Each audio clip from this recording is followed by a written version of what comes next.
Selamat berjumpa kembali dalam layanan audio Sahabat Seperjalanan. Hari ini adalah hari Jumat 17 Mei 2024. Tema renungan saat teduh kita dengan judul Apa itu Kerasukan Setan? Firman Tuhan terambil dalam Yakobus pasal yang keempat, ayat yang ke-7 sampai dengan ke-8. Karena itu tunduklah kepada Allah dan lawanlah iblis, maka ia akan lari daripadamu. Mendekatlah kepada Allah dan ia akan mendekat kepadamu.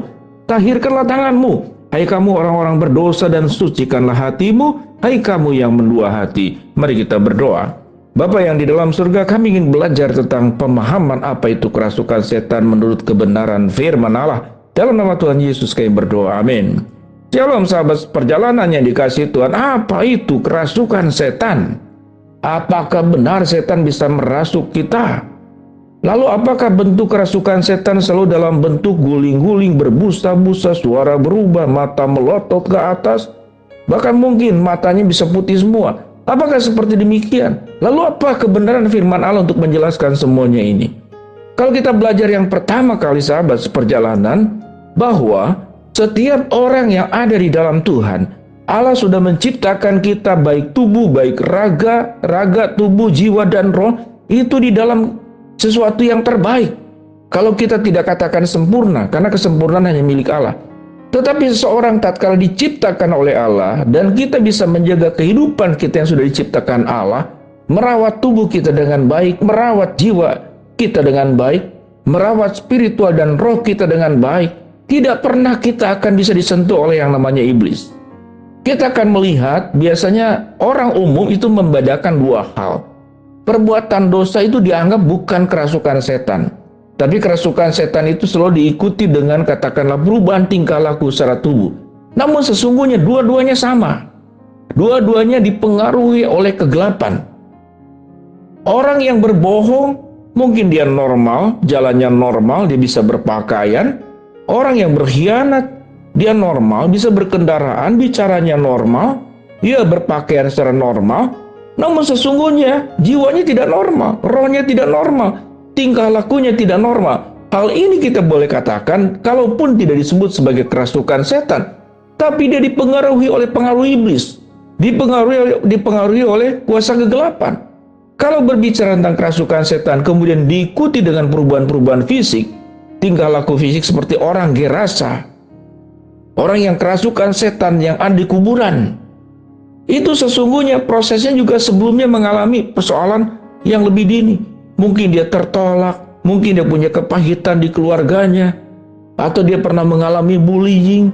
Dalam catatan-catatan orang-orang punya pengalaman traumatik melihat orang bunuh diri, melihat orang kemudian berbuat hal-hal yang buruk, sehingga keseimbangan hidupnya menjadi terganggu.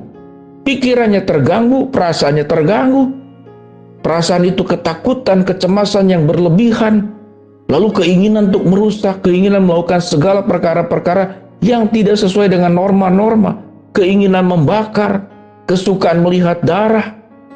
Mungkin juga dimulai dari awalnya dengan mulai, katakanlah, dia itu mulai berlaku kejam kepada binatang, memotong bagian tertentu, mengelupas, bahkan melakukan kanibalisme kepada binatang tertentu.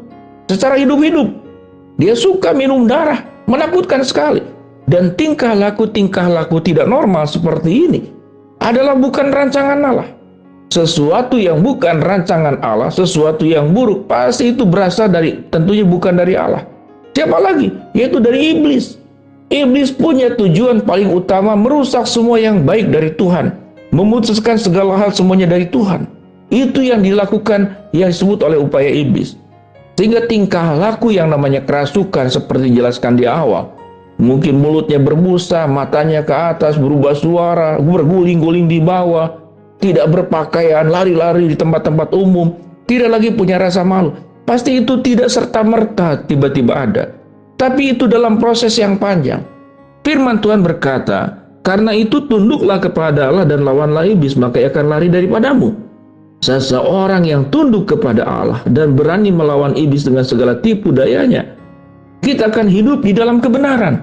Kita akan hidup di dalam kekudusan. Orang yang hidup benar, orang yang hidup kudus, maka akan normal. Normal berjalan, normal berpakaian, normal berbicara. Dia bisa mengendarai kendaraan. Tetapi orang yang kemudian bersekutu dengan iblis, mungkin awal-awalnya adalah hal-hal yang sederhana, bisa juga karena yang dia perbuat, atau mungkin juga dia karena dampak. Dia tidak punya niat jahat, tapi dia dikelilingi di dalam lingkungan keluarganya orang-orang berbuat jahat, tidak memberikan rasa aman, melihat perilaku-perilaku yang sadis, melihat pengkhianatan, melihat sesuatu yang traumatik, mungkin peperangan, atau mungkin juga melihat bencana alam. Anggota keluarganya semua meninggal, cuma dia yang selamat. Traumatik seperti ini tentu membutuhkan kekuatan dari Allah. Bahwa kita tatkala hidup mengalami kesulitan yang seberat apapun, ada kekuatan Allah.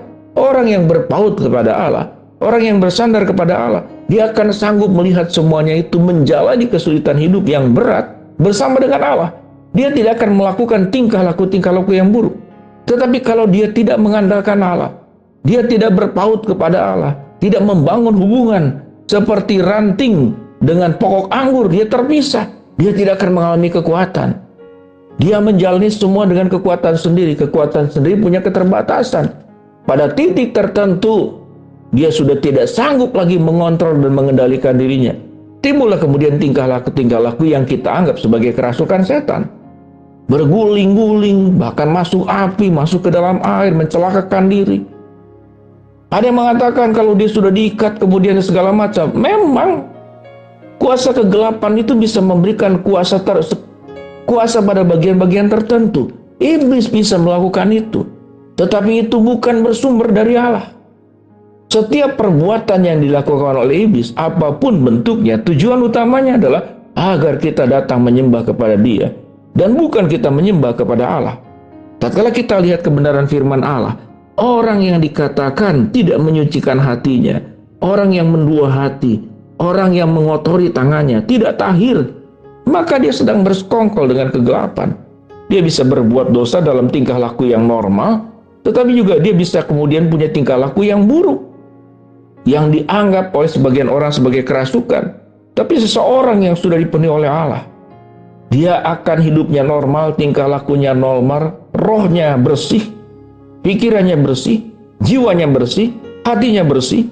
Semuanya punya hal-hal yang positif, yang berasal daripada kebenaran dan kekudusan, dan tentunya semuanya itu adalah berasal dari Allah. Dengan demikian sahabat perjalanan, firman Tuhan katakan dalam 1 Yohanes 4 ayat keempat, roh yang ada pada dirimu lebih besar daripada yang ada di dunia ini. Seseorang yang sudah dikuasai oleh Allah, seseorang yang lekat dengan Allah, seseorang yang intim dengan Allah, tidak pernah ada kuasa lain yang bisa mengganggu kehidupan kita. Baik perbuatan dosa, atau kemudian berubah menjadi tingkah laku seperti orang yang kerasukan setan. Karena di dalam Tuhan ada pengendalian diri, di dalam Tuhan ada ketertiban, dan di dalam Tuhan jauh daripada segala perilaku-perilaku yang buruk. Mari kita terus dekat dengan Allah dan lawanlah iblis. Maka Tuhan akan menunjukkan keajaiban-keajaiban. Tuhan akan memberikan kekuatan tatkala kita lemah. Tuhan akan memberikan kesehatan, tingkah laku hidup yang baik, hidup dalam kebenaran dan kekudusan. Biarlah Tuhan dimuliakan. Katakan, di dalam Tuhan tidak ada yang namanya kerasukan. Di dalam Tuhan yang ada adalah kekudusan dan kebenaran. Mari kita berdoa.